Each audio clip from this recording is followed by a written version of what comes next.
Assalamualaikum warahmatullahi wabarakatuh. Sampurasun. Alhamdulillah wa syukurillah wa nikmatillah la haula wala quwata illa billah. Allahumma sholli ala sayyidina Muhammad wa ala ali sayyidina Muhammad. Yang saya hormati, saya muliakan, saya banggakan seluruh peserta musabaqah tilawatil Quran dan hadis yang lama mengaji di masjid, mengaji di pesantren, berguru di LVTQ, memasuki babak kualifikasi ikut musabaqah di tingkat desa, di tingkat kecamatan, di tingkat kabupaten, dan hari ini di tingkat provinsi Jawa Barat. Saya ucapkan terima kasih atas ketekunannya mengaji, membaca Al-Quran, memasukkan dalam relung hati yang paling dalam, sehingga Al-Quran itu nanti menjadi indera keenam dalam setiap manusia yang beriman dan beramal saleh. Pada malam hari ini saya mengucapkan terima kasih juga dan rasa syukur dari Ciwidey, Kabupaten Bandung yang kebun tehnya banyak di Babadin. Mudah-mudahan ke depan bisa kembali hijau karena Quran mengajarkan hijau, dan saya lihat Kabupaten Bandung juga bajunya hijau, makanya alamnya tidak boleh berubah, harus tetap hijau. Karena dari alam yang hijau akan mengalir air yang jernih dan putih. Saya ucapkan terima kasih, dan nanti keajudan saya tadi sudah membaca Quran dengan baik, saya nanti nitip 50 juta. Karena untuk mencapai tingkatan itu lama. Tapi kalau yang tadi ngaji tadi adalah Bupati Kabupaten Bandung, saya kasih 100.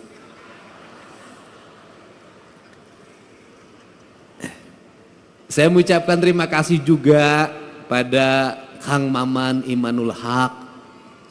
Ini tokoh santri yang menjadi politisi yang tetap konsisten pada keislaman dan kesundaan yang saya tahu. Sehingga kalimat kesundaan mohon Pak Kemenag, Pak Kanwil, itu ketika saya wakil bupati dulu, ada dosen Universitas Pasundan bernama Hidayat Suryalaga.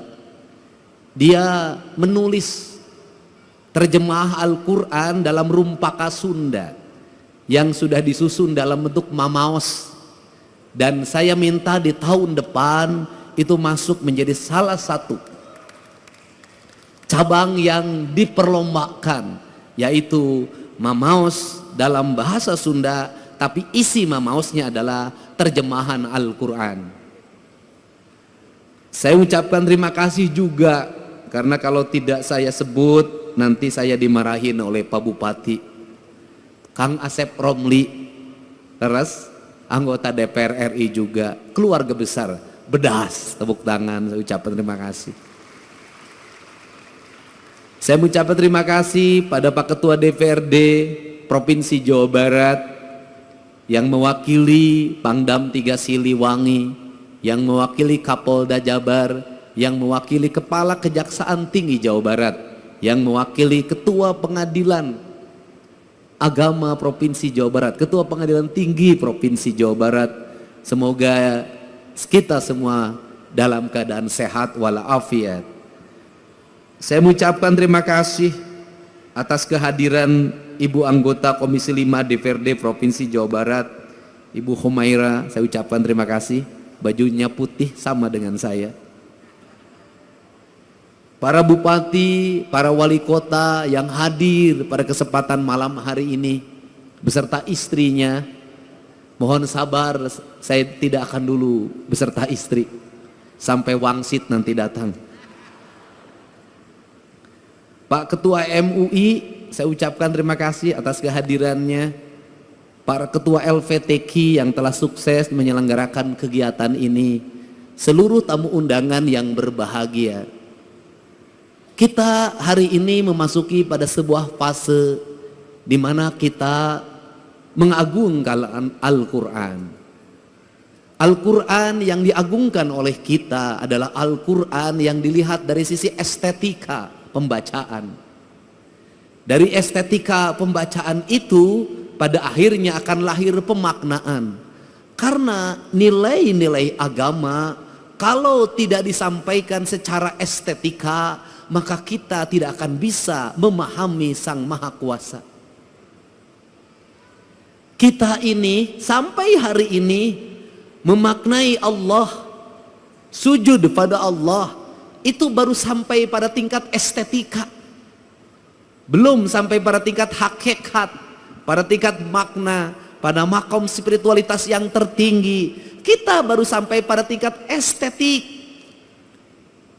Kita tertarik untuk salat dengan khusyuk, manakala imamnya berestetika dalam mengimami kita semua. Kita bolak-balik pergi umroh, merasa nyaman sholat di Masjidil Haram, itu karena salah satu faktornya menurut saya, pertama, jauh dari rumah, sehingga tidak dikejar sama yang nagih utang di depan rumah. Meninggalkan pekerjaan-pekerjaan yang ada di rumah, seluruh problem ditinggal semua. Kemudian yang berikutnya juga, imamnya memiliki kualifikasi orang yang mumpuni di dalam mengimami kita dalam hafalan Al-Qur'annya. Setelah itu jangan dilupakan, bukan hanya imam, teknologi sound systemnya yang sangat tinggi dan harganya mahal. Kemudian kita seringkali berlaku tidak adil. Berlaku tidak adilnya apa? Seringkali orang-orang yang berdakwah mengejek imam-imam yang ada di kampung kita, yang bacaannya tidak begitu sempurna, qiraatnya tidak begitu menarik. Kemudian juga diperbandingkan dengan Masjidil Haram, tidak adil. Kenapa? Imam di kampung kita, satu, hidupnya bukan hidup dari mengimami, ngimaman macul terus kah sawah, ngimaman poe pare itu kahujanan, ngimaman pamajikan di imah gogorowokan. Dia tidak fokus menjadi imam. Yang itu yang pertama, artinya dari sisi keikhlasan dia lebih ikhlas dari siapapun, tanpa digaji oleh DKM-nya, tanpa digaji oleh negara. Dia mengabdikan diri secara total menjadi imam, menjadi khotib, mengajar anak-anak di surau, mengajar anak-anak di pengajian-pengajian. Menurut saya bisa jadi yang dekat dengan Allah adalah dia, bukan yang di Masjidil Haram, tanpa membandingkan. Kalau yang di Masjidil Haram berapa gaji dalam setiap bulan? Rumahnya dijaga, kemudian dia spesifikasi imam, kemana-mana didampingi, lebih gagah dari gubernur Jawa Barat. Wajar. Aki-aki di Ciwidey, subuh-subuh kudu hudang, adana gogorok-gokan, nges adan capek-capek wenu datang hiji-hiji acan. Anu tukang umroh ge teu datang di lembur nama rajin soten keur umroh. Kemudian ada satu peristiwa ini yang azan di masjid, saking pusingnya ketika azan subuh tidak ada yang datang, kemudian dia berinisiatif adzan jam 9 pagi. Pada waktu adzan jam 9 pagi semua orang datang, ngamak. Sia gelo, cenah moanya adan jam 8, ada naon sia teh. Si aki yang adan jawab, sia anu gelo mah. Ku aing di adanan subuh sia teu datang, di adanan jam 8 sia datang. Artinya bahwa negeri ini tidak kurang orang-orang saleh. Siapa orang-orang saleh? Orang-orang saleh adalah orang yang setiap hari tekun mengajar ngaji anak-anaknya di surau-surau, ditajuk-tajuk, dilanggar-langgar. Orang yang tekun setiap hari azan, orang yang tekun setiap hari ngimam, orang yang tekun setiap hari khutbah, meskipun jamaahnya terbatas, tapi dia tidak pernah datang ke bupati untuk meminta honor. Itulah orang-orang hebat di negeri ini. Jadi kalau kita ingin minta doa, mintalah doa pada dia, karena dia teruji menjadi orang yang ikhlas dalam hidupnya. Kalau kita ingin mencium tangan, ciumlah tangan dia. karena tangan dia lebih suci dibanding tangan yang lain. Dia mau mengorbankan diri dan waktunya demi peradaban, demi pendidikan, dan demi masa depan. Apa yang hilang di negeri ini hari ini? Yang hilang bukan orang yang hanya tartil baca Quran, tetapi yang hilang adalah tradisi mengaji. Seiring dengan pertumbuhan waktu, maka tumbuhlah di Indonesia modernisasi Al-Quran dengan metodologi pendekatan Iqra. Cara cepat menghafal Al-Quran, cara cepat membaca Al-Quran, prosesnya ditinggalkan. Lahirlah wisuda-wisuda TKA dan TPA di mana-mana, baik secara syiar, baik, hebat secara syiar, hebat. Tetapi di balik itu masjid-masjid sepi dari anak-anak mengaji. Tetapi di balik itu surau-surau kosong dari anak-anak mengaji. Tetapi di balik itu mereka tidak mengenal dan tidak dekat dengan masjid. Kenapa? Karena mengajarkan Al-Quran tidak di masjid. Karena mengajarkan Al-Quran tidak di surau. Akhirnya mereka yang penting bisa baca Al-Quran, tapi kedekatan emosi dengan masjidnya hilang. Akhirnya mereka jauh dari masjid. Yang kedua, hilangnya apa? Hilangnya proses. Dulu baca Al-Quran berlatihnya bisa 2 tahun baru bisa, 3 tahun baru bisa, ada yang 5 tahun baru bisa. Lambat sekali. Dari mulai ngeja, kemudian narawas, terus sampai belajar kuro, panjang sekali prosesnya. Dan pada waktu proses belajar itulah dia ke masjid. Dari proses itulah masuk perjalanan spiritualitas, kedekatan guru dengan murid, berlatih membaca Al-Quran, kemudian ada tingkatannya, ada yang levelnya pertama diajar pada level kedua diajar pada level yang level ketiga diajar pada level yang keempat. Maka waktu maghrib yang kurang lebih 1 jam itu efektif untuk membangun 3 generasi. Generasi ngeja, generasi narawas, generasi yang kemudian belajar kuro, dan generasi yang lebih tinggi dari itu. Prosesnya berjalan, maka anak-anak tidak lepas dari masjidnya. Kemudian gurunya bukan hanya mengajarkan Al-Qur'annya, gurunya mulai mengajarkan makna. Maka anak-anaknya dilatihlah belajar puasa, belajar tirakat. Maka Al-Quran identik dengan pembelajaran tirakat, pembelajaran puasa. Kemudian pembelajaran tirakat itu apa yang dilahirkan? Maka Al-Quran itu tersublimasi dalam pikiran, dalam relung bawah sadarnya. Karena lahir dalam relung bawah sadarnya, maka ucapannya bisa jadi tidak tartil karena ustadznya ustadz kampung. Tetapi ingat, dalam ucapan yang tidak tartil itu lahir makna keikhlasan karena dia bersenyamayam dalam jiwa yang bersih. Jiwa yang bersih itu celik putih, celak herang, cang bulan, 14 jalan gede sasapuan, tegenek temalek balumbang timur narawangan. Apa yang terjadi? Ucapan-ucapan dari ayat Al-Qur'annya saciduh metu saucap nyata. Maka doa-doa pendeknya menjadi doa-doa yang sampai tembus ke langit-langit ilahiyah. Doa-doa pendeknya menembus batas, menembus pandang. Maka lahirlah anak-anak yang bercahaya. Karena lahirlah anak-anak bercahaya, maka anak itu tumbuh menjadi para pemimpin, tumbuh menjadi kaum-kaum pergerakan, tumbuh menjadi kaum-kaum perubahan. Maka ucapan-ucapan Allahu Akbar yang lahir dari surau-surau kecil itu melahirkan ucapan kebangsaan yang memerdekakan perbudakan, memerdekakan ketertinggalan, menjadi spirit dalam sebuah perubahan tanpa biaya apapun dalam kehidupan. Ini. Maka berhati-hatilah ketika syiar sudah begitu besar, ketika anggaran semakin membesar, bahkan jadi anggarannya sangat besar. Ada 2 sisi mata pedang. Yang satu membukakan syiar terlihat di media sosial, tetapi yang lain bisa jadi meredupkan cahaya yang ada dalam setiap relung manusia. Maka untuk itu tadi saya berpesan, ini bukan forum balapan Formula E. Ini bukan forum liga. Ini adalah forum spiritualitas. Tidak penting menjadi juara umum, tidak penting. Tidak penting menjadi juara pertama, kedua, ketiga, tidak penting.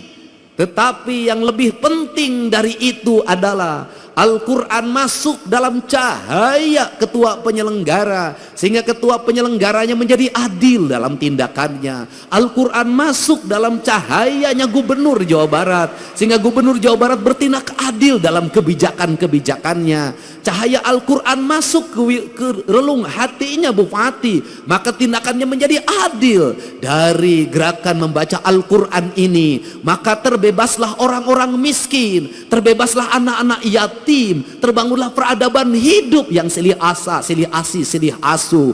Maka disitulah Al-Quran menjadi cahaya. Karena Al-Quran menjadi cahaya, maka Al-Quran bercahaya. Karena Al-Quran bercahaya, maka cahayanya terhampar. Maka Al-Quran tidak hanya dipahami tulisan yang ada dalam mushaf, yang kita lombakan, yang kita pertahankan, yang kita cium ketika ingin membacanya, yang kita simpan di atas kepala kita, yang kita simpan di rekal, dan ketika kita tidak berwudu maka tidak berani menyentuhnya. Kayak saya NU, tidak berani menyentuhnya. Tetapi di balik itu kita memahami gunung-gunung itu adalah hamparan Al-Quran. Sungai Citarum itu adalah hamparan Al-Quran. Sawah-sawah yang terhampar adalah hamparan Al-Quran. Matahari adalah hamparan Al-Quran. Bulan adalah hamparan Al-Quran. Bintang adalah hamparan Al-Quran. Seluruh yang ada, makrokosmos dan mikrokosmos adalah hamparan Al-Quran. Dan semuanya mereka bertasbih kepada Allah, yang dalam setiap waktu dia berucap Subhanallah walhamdulillah wala ilaha illallah. Kalau sudah seperti itu, maka surau-surau itu menjadi lentera penggerak. Kalau sudah seperti itu, maka kita adalah manusia yang paling bersyukur. Kenapa? Kita manusia yang paling bersyukur. Al-Quran diturunkan di Jazirah Arabia, di tanah yang tandus dan kering.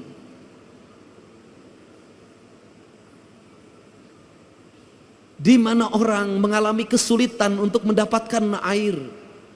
Kisah Nabi Ismail dengan Siti Hajar, bagaimana dia harus bolak-balik antara Safa dan Marwah untuk mendapatkan air. Begitu beratnya untuk mendapatkan air. Rumput-rumput mengering, batu-batu bertebaran, debu-debu berserakan. Di tempat-tempat di mana manusia mengalami kekeringan alam, lahirlah kekeringan hati, lahirlah kekejaman. Maka Allah menurunkan cahaya yang paling lembut hatinya, yang paling lembut hatinya. Siapa? Rasulullah SAW. Lembut. Karena kelembutan itulah Al-Quran diturunkan. Tidak mungkin Al-Quran turun, nur cahaya kebenaran yang hadir ke hatinya Kanjeng Rasul, kalau Kanjeng Rasul tidak memiliki kelembutan hati yang lebih lembut dari sutra apapun, tidak mungkin. Maka dari kelembutan itu lahirlah ucapan-ucapan yang lembut. Dari ucapan-ucapan yang lembut itu lahirlah ucapan-ucapan yang indah. Dari ucapan-ucapan yang indah itu mempengaruhi pikiran manusia lewat telinganya, karena lahir gelombang elektromagnetik yang dipancarkan dalam kekuatan spiritualitas, di mana angin-angin yang keras, debu-debu yang bertebaran dikalahkan oleh gelombang Al-Quran yang mempengaruhi pikiran manusia. Maka Allah itu berbuat adil. Al-Quran diturunkan di tanah tandus itu. Tetapi Al-Quran yang dikirimkan di tanah tandus itu dibawa lewat pendekatan budaya, tanpa kekerasan, tanpa peperangan, bercerita tentang kisah Ramayana, bercerita tentang kisah Mahabharata, bercerita tentang kisah Pandawa, ada dalam sosok Dharma Kusuma. Maka dicanangkanlah yang disebut dengan dua kalimat sabda. Dua kalimat sabda itu disebutnya layang damus kalimus syada, yaitu yang diletakkan pada pikiran seorang pemimpin sebagai nilai ajaran. Nilai ajaran itu melahirkan Pandawa 5, yaitu Dharma Kusuma, Bima, Arjuna, Nakula, lan Sadewa. Lahirlah gerakan politik kebudayaan para wali, mengenalkan agama Islam lewat pendekatan kebudayaan. Lahir simbol-simbol silib, sindir, sindang, siloka, sasmita. Kenapa? Karena dia berhadapan dengan masyarakat Sunda, masyarakat Nusantara yang tidak terbiasa dengan bahasa kasar. Dia terbiasa dengan bahasa simbol, bahasa makna. Karena dia terbiasa bahasa simbol, bahasa makna, maka masuk dalam ajaran, dalam pembelajaran. Quran pun disampaikan dalam pembelajaran dan ajaran. Kemudian rasa hormatnya ditinggikan. Quran diletakkan pada sebuah derajat yang sangat tinggi, diletakkan dalam lingkungan peradaban sederhana pedesaan. Lahirlah di kita. Apa keuntungan kita? Keuntungan kita lebih dari orang Arab.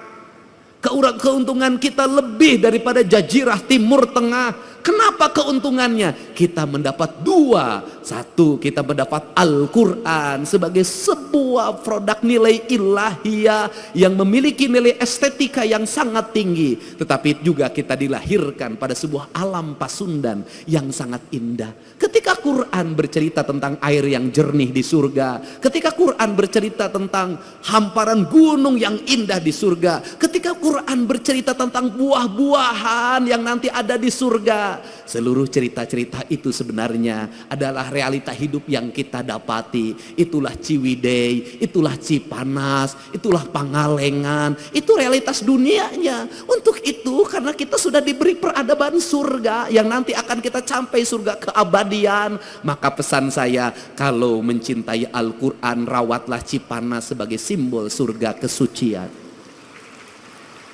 Rawatlah Ciwidey, rawatlah Pangalengan, rawatlah gunung-gunung itu yang melahirkan air yang mengalir, bak sepenggal tanah yang diturunkan dari surga. Rawatlah pohon-pohon itu, karena itu adalah alam yang digambarkan oleh Allah dalam Al-Quran. Jangan terbalik. Satu sisi kita sangat memaknai Al-Quran dan menghormati Al-Quran sebagai ayat yang tertulis, tapi di sisi lain tangan kita merusak alam, padahal itu adalah ayat yang tidak tertulis. Jadi saya tidak mau lagi dengar ke depan. Mudah-mudahan saya akan berusaha dengar Cipanas, berubah pikirannya menjadi jelek. Dengar Ciwidey, berubah pikirannya menjadi jelek. Dengar Pangalengan, berubahlah pikiran menjadi jelek. Saya ingin ketika mendengar itu, maka denyut nadi kita berkata, ya Allah, ku dapatkan surga di tanah Sunda. Suatu saat surga itu tetap akan terjaga sampai aku bertemu denganmu di alam surga keabadian. Kemahaindahan. Untuk itu saya mengucapkan terima kasih. Pada hari ini kita bersama-sama memaknai makna-makna Al-Quran, memasukkan Al-Quran dalam relung batin kita sebagai bentuk cahaya atau nur yang menuntun kita dalam indera alam bawah sadar kita. Karena indera alam bawah sadar itu pada akhirnya akan senantiasa menjadi petunjuk, dan petunjuk itu akan lahir bagi orang-orang yang menjaga rasa dan cintanya. Karena petunjuk hanya akan lahir pada orang-orang yang memiliki kelembutan hati, kedamaian jiwa, dan ketenangan relung diri. Maka peliharalah Al-Quran, simpanlah dia di relung hati kita, dalam isi denyut jantung kita, sehingga hidup kita senantiasa mendapat petunjuk. Dengan kalimat, kata orang Sunda, memahami Allah dalam orang Sunda, pahamilah dari sisi Rahman dan Rahimnya saja sudah cukup. Insya Allah akan hidup tenang, tentram, dan bahagia, walaupun tetap menjadi duda. Saya ucapkan terima kasih. Mudah-mudahan pertemuan ini menjadi pertemuan kebahagiaan, kemuliaan. Dengan mengucapkan Bismillahirrahmanirrahim, musyabaqah tilawatil Quran dan hadis tingkat Provinsi Jawa Barat pada hari ini, hari Ahad, tanggal 15 Juni 2025, dengan resmi saya nyatakan dibuka. Semoga Quran menjadi dasar dalam seluruh pengambilan keputusan bagi para pemimpin. Semoga Quran menjadi dasar bagi ketenangan hidup bagi rakyatnya, dan semoga Quran tetap menjadi cahaya yang menuntun kita menuju kebenaran yang hakiki. Wallahu muwaffiq ila aqwamit thoriq. Assalamualaikum warahmatullahi wabarakatuh. Sampurasun.